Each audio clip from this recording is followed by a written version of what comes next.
Патриарх Московский всея Руси Кирилл посетил музейный комплекс Холокоста Яд Вашем.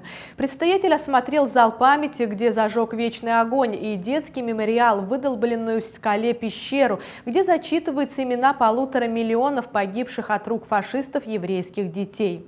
Мы зажгли вечный огонь и возложили венок в память о жертвах еврейского народа во время Второй мировой войны.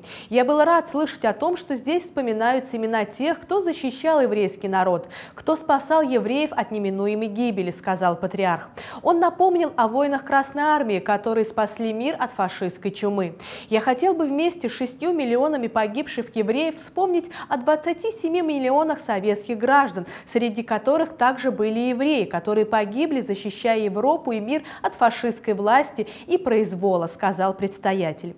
Яд Вашем был основан в 1953 году по инициативе израильского парламента. Здесь не только увековечены еврейские жертвы фашизма и их защитники, но и ведется изучение истории Холокоста.